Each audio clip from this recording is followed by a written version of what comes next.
കർക്കിടക മാസം എങ്ങനെയാണ് ആചരിക്കേണ്ടത് എന്ന് നമുക്കൊന്ന് നോക്കി വരാം. ഇത് എന്റെ അറിവാണ്. ഇതിലും കൂടുതൽ അറിവുള്ളവരുണ്ടായിരിക്കാം, ഇതിൽ നിന്നും വിഭിന്നമായ അറിവുള്ളവരും ഉണ്ടായിരിക്കും. പലരും കേട്ടുവന്നതും അറിഞ്ഞു വന്നതും പലതരത്തിലായിരിക്കാം. ഞാൻ കേട്ടറിഞ്ഞിട്ടുള്ള അറിവാണ് ഇവിടെ ഷെയർ ചെയ്യുന്നത്. മിഥുനം കർക്കിടകം മാസങ്ങൾ പൊതുവെ ഇടവപ്പാതിക്ക് ശേഷം വരുന്നൊരു സമയമാണ്. ആന പോലും അടിതെറ്റുന്ന കാലാവസ്ഥയാണ്. ദഹന പ്രക്രിയ കുറവുള്ളൊരു മാസം കൂടിയാണിത്. ആയതിനാൽ മത്സ്യമാംസാദികളും ദഹന പ്രക്രിയ നടക്കാത്ത ആഹാരങ്ങളും പൊതുവെ കുറയ്ക്കേണ്ട ഒരു സമയമാണ്. രണ്ടു നേരവും കുളി അത്യാവശ്യമാണ്. ക്ഷേത്ര ദർശനവും നടത്തണം.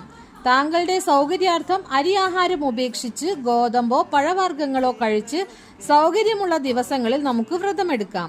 രാവിലെയും വൈകിട്ടും 2 മുതൽ 7 വരെ തിരികളിട്ട് നെയ്യോ വെളിച്ചെണ്ണയോ ഉപയോഗിച്ച് ഭദ്രദീപം തെളിയിച്ച് വടക്കോട്ടു നിന്നോ കിഴക്കോട്ടു നിന്നോ വേണം ദീപം കത്തിക്കാൻ.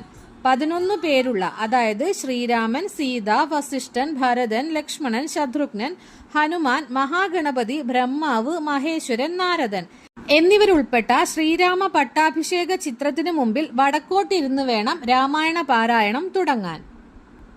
ഇങ്ങനെയാണോ നിങ്ങൾ കേട്ടിട്ടുള്ളത്? കമന്റായി അറിയിക്കണേ.